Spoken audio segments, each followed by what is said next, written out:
Sejarah seringkali ditulis oleh mereka yang memiliki kekuatan paling mencolok.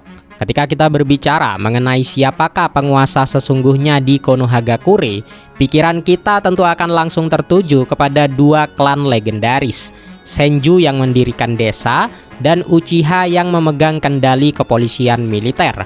Selama ini kita selalu disajikan narasi bahwa sejarah Konoha adalah tentang persaingan dua klan raksasa tersebut. Namun, pernahkah kalian melihat gambaran sejarah ini dari sudut pandang yang lebih luas? Pada akhirnya, Uchiha diasingkan dan nyaris punah. Di sisi lain, klan Senju perlahan menghilang dan melebur tanpa jejak yang jelas dalam sejarah desa. Lalu siapakah yang sebenarnya menguasai Konoha? Siapakah yang duduk di kursi kekuasaan paling lama, mengendalikan arah politik, dan merajut aliansi terkuat di balik layar selama puluhan tahun? Yo nakama semua, selamat datang kembali di channel Anime Nogi. Pada video analisis kali ini, kita akan membedah sebuah klan yang tidak memiliki kekuatan mata genetik, tidak memiliki tubuh abadi, namun diam-diam menjadi pilar utama yang menopang Konoha dari generasi ke generasi. Siapkan camilan lalu seduh kopi kalian dan mari kita selami rahasia serta fakta mengejutkan dari klan Sarutobi. Fakta pertama yang harus kita pahami adalah betapa dominannya posisi klan Sarutobi dalam politik Konohagakure. Mari kita menganalisis sejarahnya sejenak. Hashirama dan Tobirama mungkin adalah sosok yang membangun pondasi desa. Tetapi Hiruzen Sarutobi, sang Hokage ketiga, adalah orang yang paling lama memerintah dan membentuk arah desa tersebut. Hiruzen menjabat sebagai Hokage selama puluhan tahun dan berhasil melewati 3 perang dunia shinobi.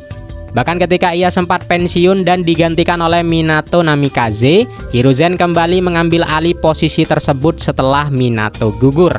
Tidak ada klan lain dalam sejarah Konoha yang memegang kekuasaan eksekutif selama dan sestabil klan Sarutobi. Lalu mengapa hal ini bisa terjadi? Jawabannya terletak pada kesetiaan. Klan Sarutobi adalah klan pertama di luar klan pendiri yang bersumpah setia kepada Konoha sejak desa itu didirikan. Mereka membuktikan kesetiaan tersebut dengan menjadi tulang punggung sistem pemerintahan. Di saat klan Uchiha merasa terisolasi dan klan lain fokus mengurus urusan internal keluarga mereka, Sarutobi memposisikan diri di pusat pemerintahan. Mereka sangat cerdas dalam berpolitik. Klan Sarutobi tidak pernah menunjukkan sikap arogan, sehingga mereka sangat dihormati oleh warga sipil dan klan-klan lainnya. Kepemimpinan Hiruzen yang mengayomi menjadikan nama Sarutobi sebagai lambang keamanan yang absolut. Lalu kita beranjak ke fakta yang kedua. Terdapat pandangan umum di dunia shinobi bahwa klan yang berbahaya pastilah memiliki Kekkei Genkai atau kemampuan genetik bawaan dari lahir. Klan Sarutobi mematahkan anggapan tersebut. Mereka tidak memiliki mata Byakugan, Sharingan atau teknik rahasia seperti elemen kayu Mokuton. Lalu apa senjata utama mereka? Kekuatan mereka murni berasal dari pemahaman mendalam terhadap ninjutsu dan elemen alam. Dalam sejarah shinobi, hanya ada segelintir ninja yang mampu menguasai kelima elemen dasar cakra, api, air, tanah, angin, dan petir. Namun Hiruzen Sarutobi berhasil menguasai kelima elemen tersebut murni melalui bakat dan kerja keras yang luar biasa. Itulah sebabnya ia dijuluki sang profesor pada masa mudanya. Secara garis keturunan, klan Sarutobi memiliki kedekatan yang sangat kuat terhadap elemen api. Kemampuan bertarung mereka selalu mengedepankan taktik yang efisien, praktis, dan mematikan. Sebagai contoh nih, Asuma Sarutobi adalah salah satu petarung jarak dekat terbaik dengan pisau cakranya yang dialiri elemen angin, sebuah elemen yang cukup langka di desa Konoha. Klan ini membuktikan bahwa seorang ninja sejati tidak selalu membutuhkan keistimewaan genetik. Penguasaan teknik dasar yang sempurna sudah cukup untuk membuat mereka dikagumi.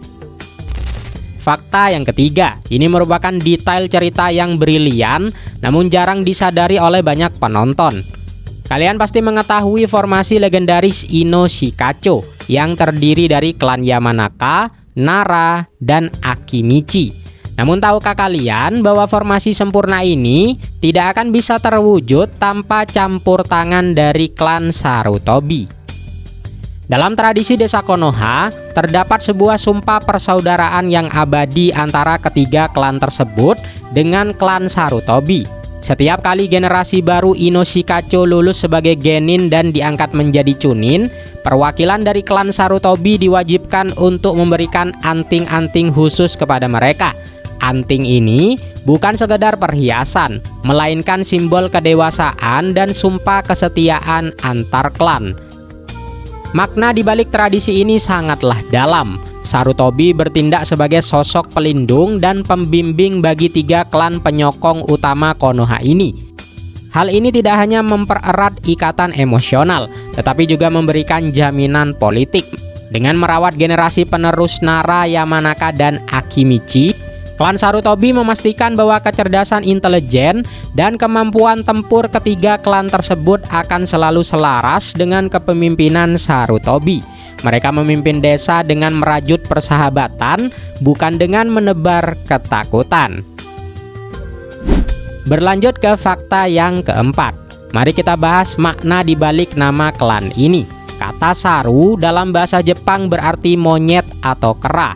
Identitas ini tidak hanya melekat kepada nama, tetapi juga pada dasar perjanjian Kuchiyose atau hewan panggilan eksklusif yang diwariskan dalam keluarga mereka. Berbeda dengan kontrak hewan pemanggilan seperti kata atau ular yang dapat dipelajari oleh orang di luar klan, kontrak dengan klan kera tampaknya sangat sakral dan terikat kuat dengan garis keturunan Sarutobi. Kita semua tentu mengingat momen epik ketika Hiruzen memanggil Enma sang raja kera untuk menghadapi Orochimaru. Enma bukanlah hewan panggilan biasa, ia memiliki kecerdasan setara manusia, mampu menganalisis jalannya pertempuran, dan memiliki kemampuan untuk berubah wujud menjadi tongkat yang konon mustahil untuk dihancurkan. Di era yang lebih baru, kita melihat Konohamaru meneruskan tradisi ini dengan memanggil Enra. Keterikatan dengan kera ini mencerminkan karakteristik dasar klan Sarutobi. Mereka bergerak lincah, sangat adaptif dalam menyusun taktik, namun memiliki loyalitas dan ketahanan fisik yang kokoh. Di balik semua kecerdasan politik dan kekuatan tempur yang mereka miliki, ada sebuah fakta kelima yang cukup menyayat hati. Hampir seluruh anggota inti dari klan Sarutobi mengakhiri hidupnya dengan cara mengorbankan nyawa demi melindungi raja yang sesungguhnya. Kalian mungkin masih ingat pertanyaan Asuma kepada Shikamaru saat mereka bermain catur shogi. Asuma itu bertanya gini, siapakah raja yang sebenarnya di Konoha? Apakah Hokage? Jawabannya adalah bukan. Raja sesungguhnya yang wajib dilindungi adalah generasi penerus, yakni anak-anak yang akan memimpin masa depan. Filosofi yang dikenal sebagai semangat api atau will of fire ini mengalir kuat dalam darah klan Sarutobi. Hiruzen di akhir usianya menyadari bahwa ia tidak memiliki cukup tenaga untuk membunuh Orochimaru. Namun ia bersedia mengorbankan jiwanya kepada dewa kematian demi merampas kemampuan bertarung muridnya itu agar Konoha tetap aman. Hiruzen gugur dengan sebuah senyuman. Tragedi serupa terulang kepada Asuma dalam pertempuran yang tidak seimbang melawan Hidan dari kelompok Akatsuki. Asuma bertarung di garis pertahanan paling depan demi melindungi murid-muridnya. Di saat terakhirnya, ia menitipkan perlindungan generasi penerusnya kepada Shikamaru. Anggota klan Sarutobi tidak pernah gugur dalam ambisi pribadi. Mereka gugur sebagai tameng demi keberlangsungan hidup orang banyak. Sebagai penutup, mari kita bahas ujung tombak masa depan dari klan Sarutobi. Fakta keenam, menyoroti tanggung jawab besar yang kini berada di pundak generasi penerusnya, yaitu Konohamaru dan Mirai Sarutobi. Perkembangan karakter Konohamaru merupakan salah satu yang paling luar biasa di seri ini. Ia mengawali perjalanannya sebagai seorang cucu Hokage yang manja dan selalu mencari pengakuan atas namanya sendiri. Namun berkat bimbingan Naruto, Konohamaru tumbuh menjadi seorang jonin elit yang sangat dihormati. Ia menguasai teknik Rasengan tingkat tinggi, elemen api, dan meneruskan kontrak pemanggilan kera. Banyak yang meyakini bahwa ia adalah salah satu kandidat terkuat untuk menduduki kursi Hokage di masa mendatang. Sementara itu ada pula Mirai Sarutobi, putri dari Asuma dan Kurenai. Meskipun lahir setelah ayahnya tiada, ia berhasil tumbuh menjadi kunoichi yang tangguh.